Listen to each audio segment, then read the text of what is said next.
Shalom, I hope you can hear me well. And Erev Tov, it is Thursday night. And Thursday night means it is my Thursday night shir.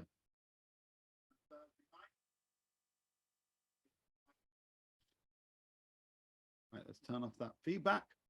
And now, please God, you should be able to hear me without an echo. All these technical things. Yofi. Let us begin by me sharing my screen. And let me tell you what we're going to be covering today.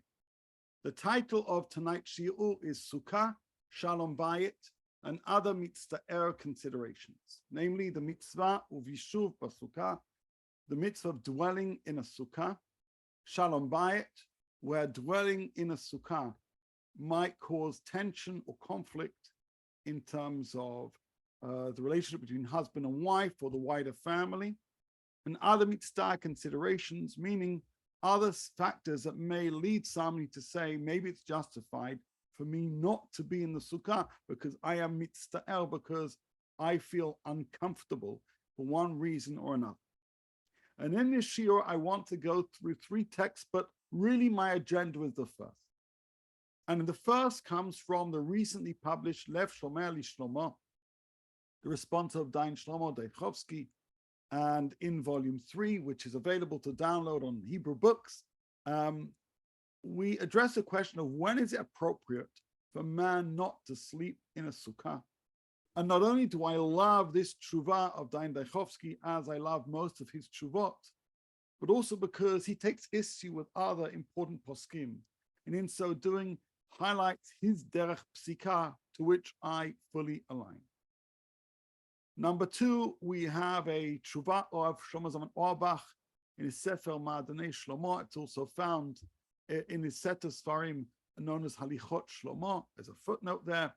He discusses what if someone makes fun of you eating or sleeping in a sukkah? Is that considered to be Mitzta'er? Is that grief enough to justify not being in a sukkah?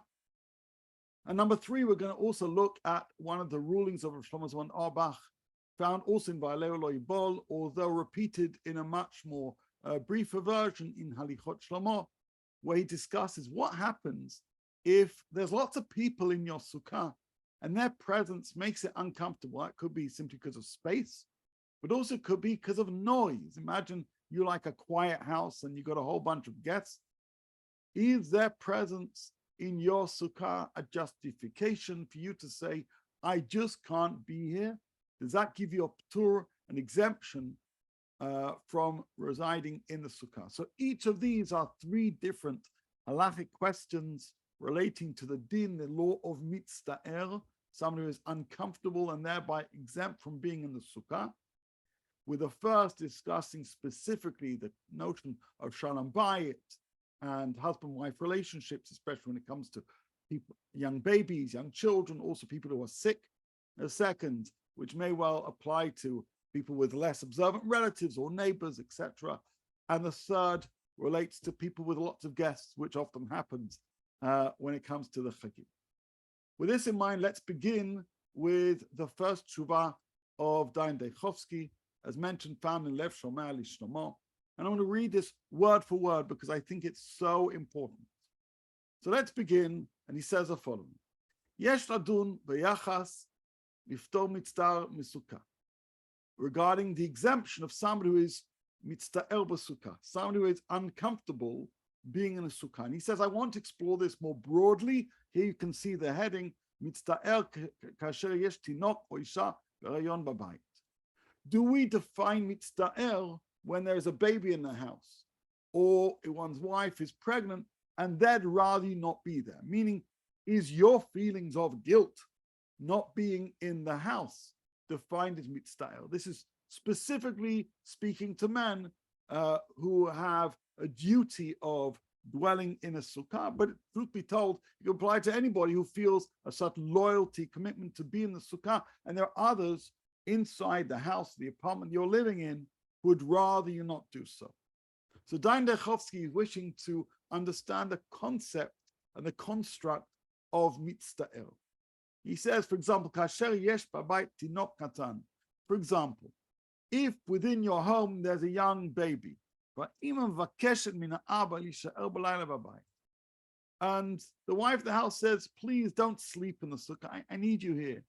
I need you here because the baby's up in the night. I need you to help me with the baby in the middle of the night. Is that grounds for staying within the house? Is this found within the category of Mitzta'er, or within what I often refer to as a meta-halachic principle of Shalom Bayit? Shalom Bayit, a halachic principle, I consider it to be a meta-halachic consideration. So this is a question that Daichovsky wishes to address. He begins by quoting a kuntrus, a collection of thoughts on Yeshivat Sukkah, dwelling in a Sukkah. And it says, by Kot Makor Chaim Lebal Chavat Yair, in the remarks in the Makor Chaim by the Chavat Yair, by Rabbi Yair Bachrach, the 17th century great posek, Katav Cholim Mushamsheim. It's written that people who are sick and people who help those who are sick, meaning their children, their helpers, whomever. And so too, young children who need to be swayed to keep them calm in the night. Those looking after those who are sick, those looking after babies, they are patur. They are exempt from the mitzvah of Sukkah. And he writes here, and he says, oftentimes this may well fall on women to do. But let's make it clear, he's saying oftentimes, he's not making an absolute blanket statement that that's how it must always be.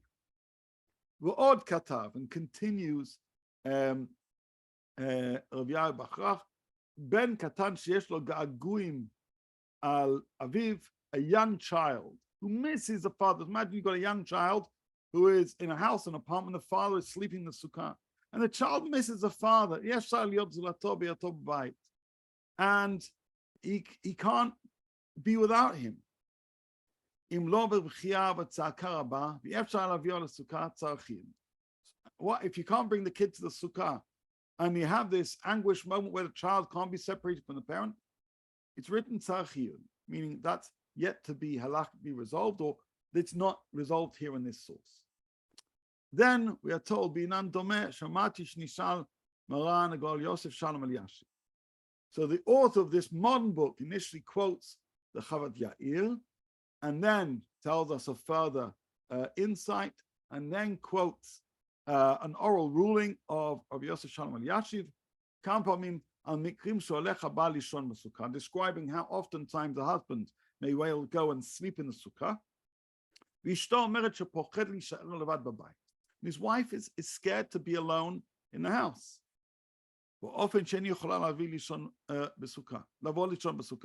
And she's not able to sleep in the sukkah. There's no room. She's not interested in doing so.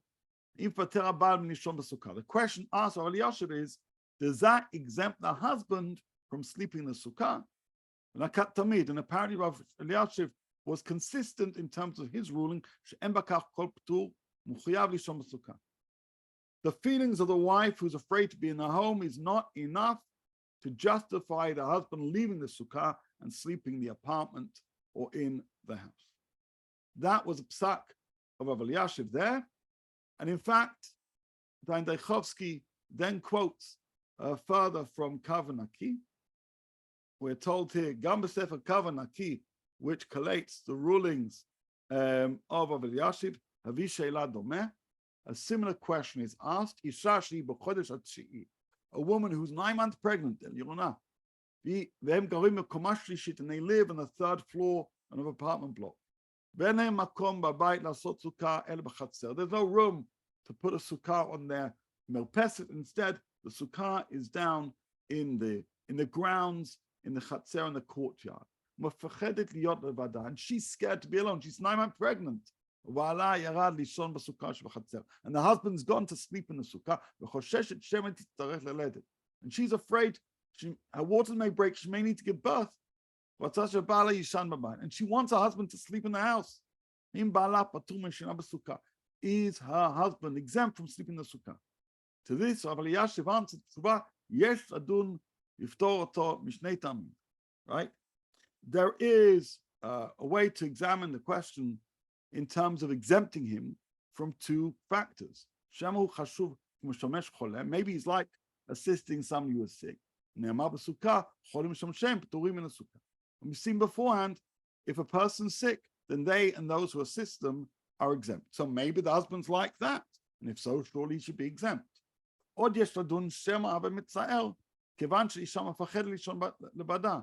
Maybe this invokes the principle of Mitzta'er, since a woman is scared to sleep on her own in the apartment. And as a result, his unease will mean that he's not fulfilling the mitzvah of teshvu ke'en tadur in terms of the sukkah.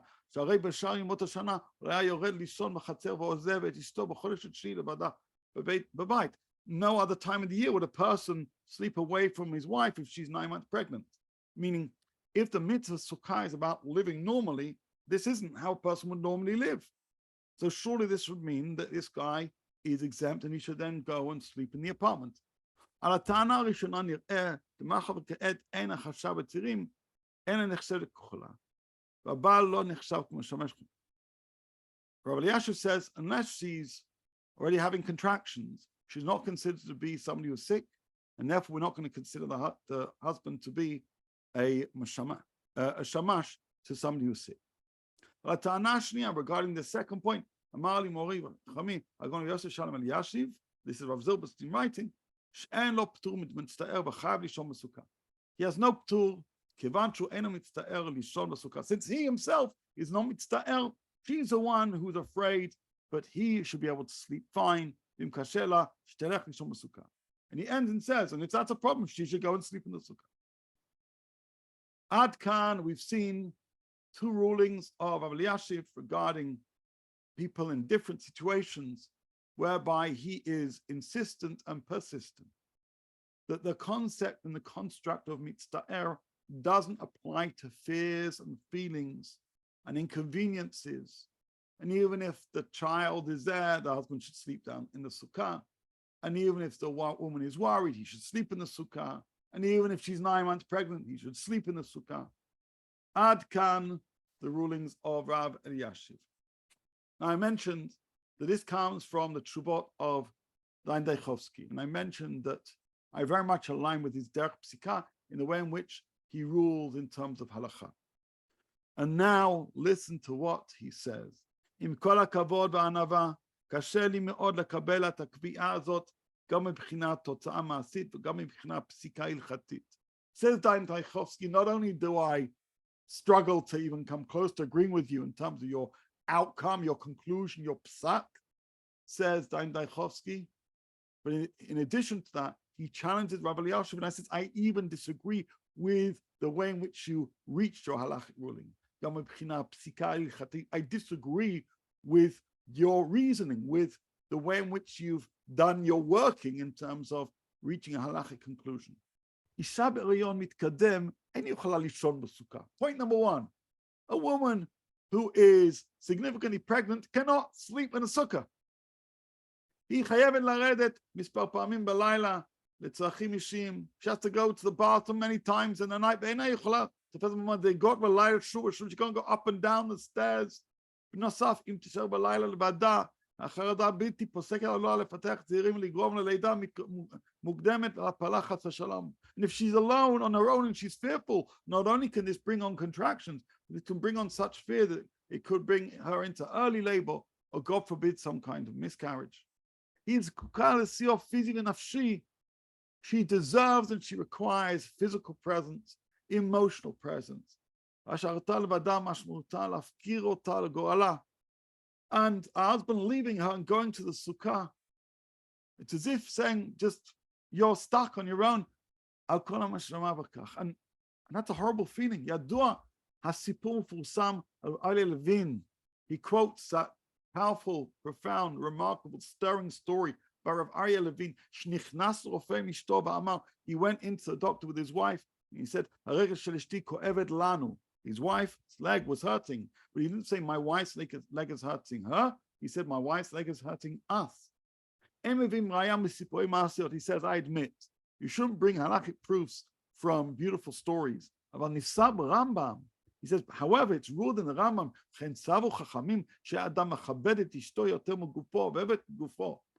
that the husband should honor his wife more than himself and love her at least as much as himself.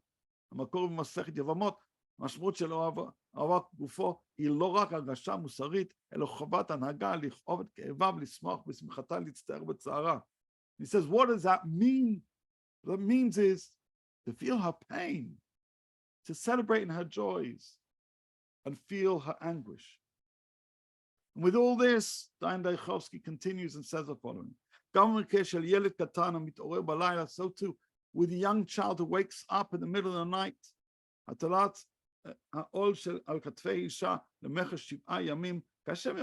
says, the idea that the wife is going to wake up every night throughout Sukkot and she's going to have to deal with the kids, he says, that's crazy, that's too much.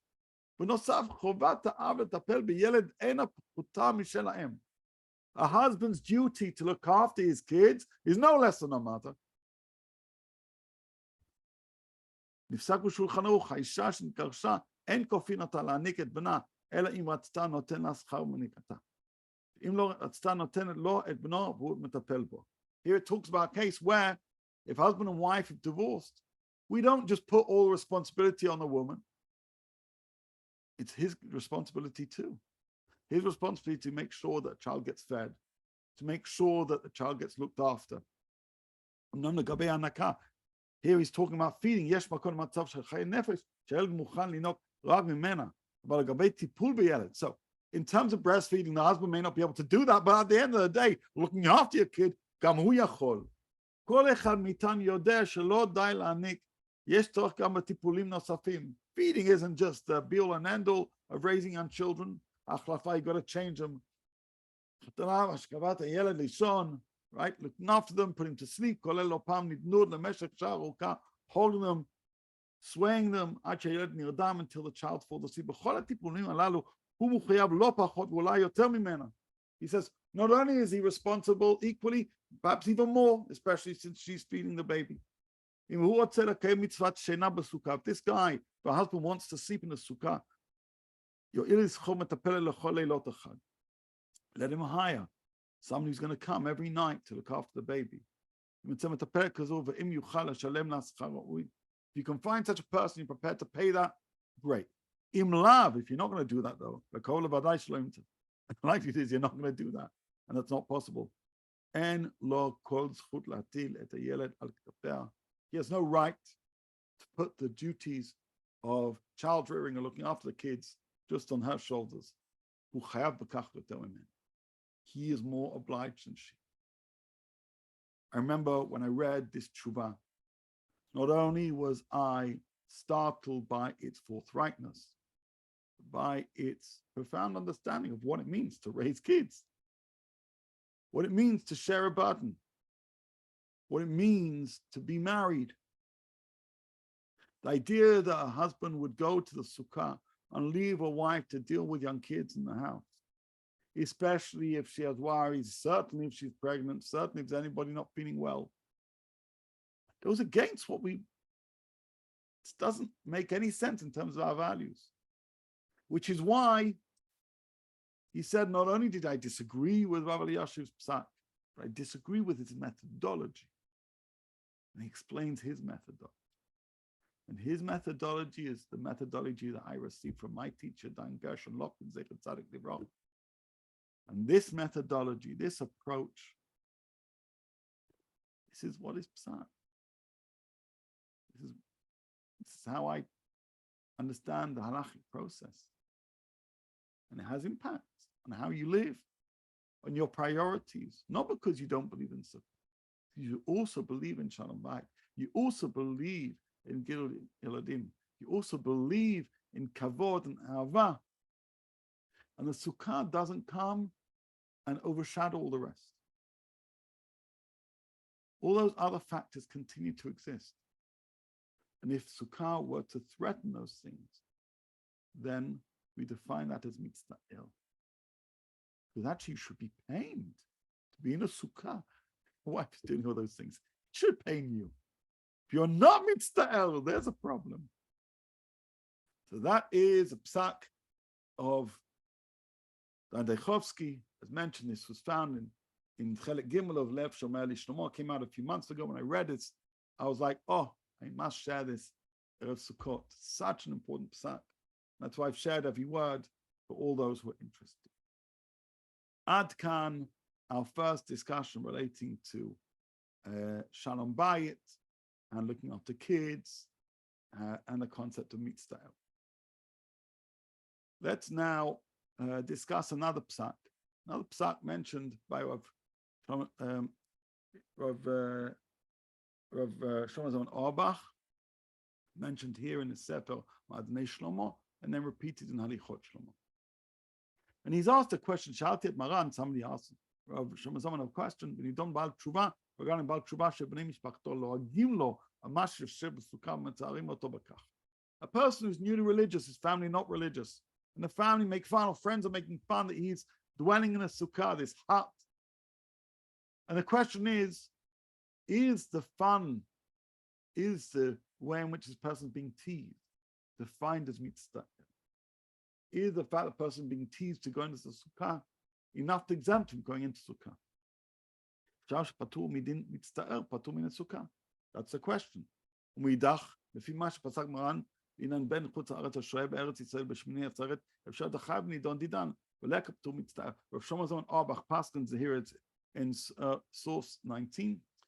There's an interesting debate. If somebody lives outside of Israel, here in Israel, and so it is a day where it is considered to be Sukkot for the Ben Chutz Haaretz.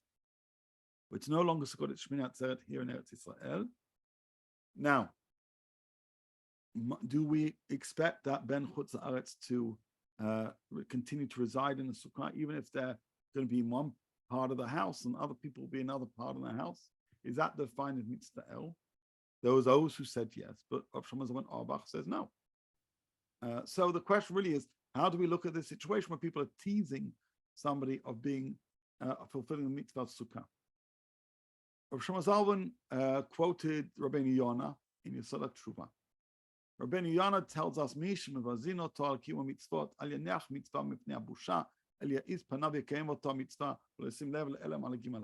anybody who teases you, ignore them, you continue to keep your mitzvah, you continue to be strong in your Shmirat mitzvot. In fact, let's be clear, the first halakha in the Shulchan Aruch tells us we should be as bold as a leopard to serve our Creator. And this is the principle, this is the spirit of the ruling of Rav Shlomo Zalman. He says that's not mitzvah. People making fun of you isn't mitzvah. The sukkah isn't making you uncomfortable. It's people making you uncomfortable. Unless it's the sukkah making you uncomfortable, you stay in the sukkah. לומר שדברי רבנו יונה אמורים לעניין שאר מצוות שאינם פטור מצטער, אבל בסוכה שיש בה פטור בגוף המצווה, את מצטער לא וכן תדעו, never kai gavna ptur. Maybe ask the question of Rav Shlomo Zalman, since there is a concept mitzta'er patur min sukkah, that if people are teasing somebody of being in a sukkah, that this person would be exempt. Ana answer Rav Shlomo Zalman, she'en lidmut lagdos vuvim. We can't compare people teasing you to, for example, flies which are making your life so difficult that you can't continue to be in the sukkah. The flies make it impossible to be in the sukkah. And if that's the case,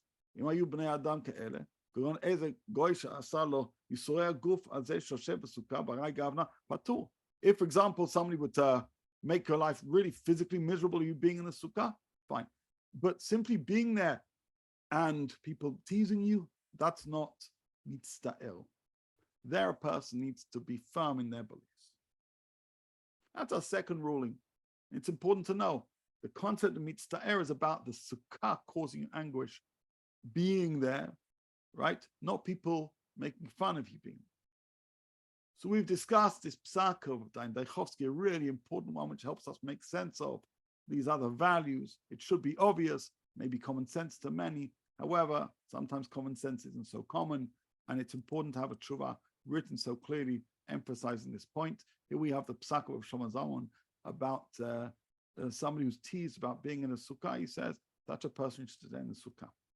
But here is a third psak of Shlomo Zalman, which is also found in his Halichot Shlomo, in one of the footnotes. But here it's elaborated a little bit further in Valeo Loibol, and this relates to noise, it relates to people, relates to guests, visitors. Adam שבאים אליו אורחים רבים מאוד במשך חג הסוכות. You've got a person who has many guests coming to them on Chag Sukkot. And because of all the guests, they can actually not get some peace and quiet in the sukkah.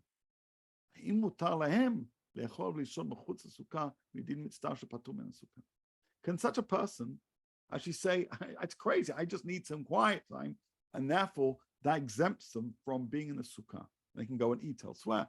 Or they go and find another sukkah, or should they go and find another sukkah where things are a little bit quieter, less busy? I want to make this clear. This isn't just about having lots of guests. It can also be noise. There can be people who are more introverted, who just want some quiet time. Sukkot comes along, and with all the guests that they may have coming along, it's not just there's no room. There may well be plenty on the sukkah. They're just not used to the amount of busyness, the amount of noise, and number of people. They just want a quiet life. There's that feeling of discomfort from presence of others, not because you dislike them, but because of the noise. Is that considered mitzta'er? It's a fascinating halakhic question. Answer of Shalom Bayit, yesh b'zeh ben baal habayit lebnei beito. The answer really depends on whether this is a homeowner or their children or members of their household. Baal habayit אין נפטר ממצוות סוכה מדין מצטער מפני שהוא יכול לומר לאורחים שאין רוצה שהם יבואו אליו. It's your house. You don't like people being here.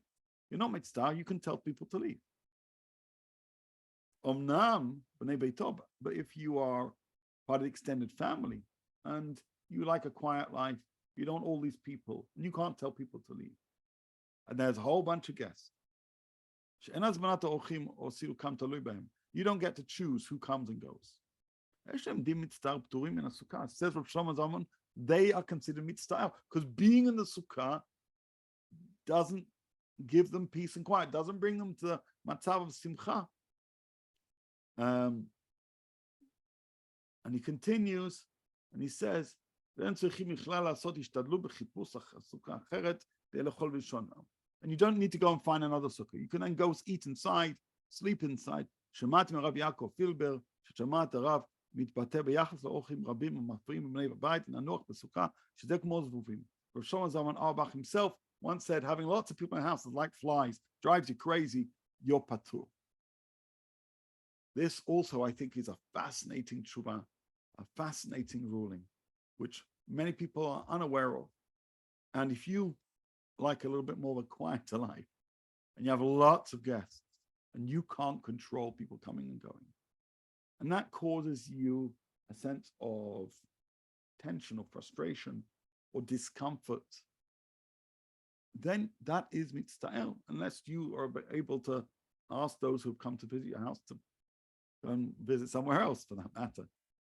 But if you're not in that position, if you're not the Baal Bayit, then you are able to play the card, shall we say, of Mitzta'er patur min ha-sukkah. Let's just review and complete. We began by discussing when is it appropriate for a man not to sleep in the sukkah, specifically focusing on man in terms of the duty. And we went through the Tshuva Dain Deichovsky, and he referenced rulings of the Chavat Yair and Rabbi Yoshiv. The Chavat Yair seems to suggest that Mitzta'er is defined by feeling bad by leaving people on their own in the house. Rabbi Yoshiv disagreed. He disagreed on a number of occasions, and that therefore made it very clear that this was his policy, and said, Dain Deichovsky, I disagree with your conclusion, disagree with your methodology. And he explains if it's a pregnant woman, if it's kids, if there are other needs, then you have to be there for them. You have to be there for them because of the dinim of dinei ishut as concretized in the ketubah. Be there for them because you're a parent. Be there for them because you love them. And as a result of that, the mitzvah of sukkah needs to be understood within the wider framework of other loyalty. We then mentioned, does mitzta'er apply to a person who's being teased by being in the sukkah? Says Rav Shlomo Zalman Auerbach, no. No, because it's not the sukkah that's upsetting you, it's the people. You try and stay away from those people, but the sukkah is a mitzvah, and the people are annoying. But then we have a third tshuva. What happens if the annoying people are in the sukkah? Not necessarily teasing you. They can be nice people, but they're just making a lot of noise, and it's making a lot of crowd, and you feel you can't rest quietly, you can't eat quietly, you can't learn quietly, whatever. Is that Mitzta'er? The answer is, if you can control the comings and goings of guests, then no, because then you should ask the people to leave. If you can't, then it is. There is one final conclusion, which is sometimes people want to have loads of guests at Sukkah. Your job before you do that is ask yourself, whoever is in your house, whether that's what they want. It could be by inviting lots more guests, you cause a dinner of Mitzta'er that leads somebody of your Bnei Bayit to then recuse themselves from being in the Sukkah. By having lots of people actually may not work with members of your family who'd rather have a quieter room. So, if you want to invite friends and family, fabulous. But beforehand, ask yourself, whoever's living under your roof, does that work for them? Is there a maximum number of people they're comfortable having around? And then be considerate. Because opening your house to everybody sometimes can be pogea, can negatively impact members of your own household. To such an extent, says Rosh Shlomo Zalman Auerbach, that they themselves are then Mitzta'er min HaSukkah. I wish you all a Chag Sameach, and if you have any feedback from this shiur, please let me know. And of course, if you want the Makorot, the sources that I shared tonight, please be in contact, and I'll gladly share them with you. Take care.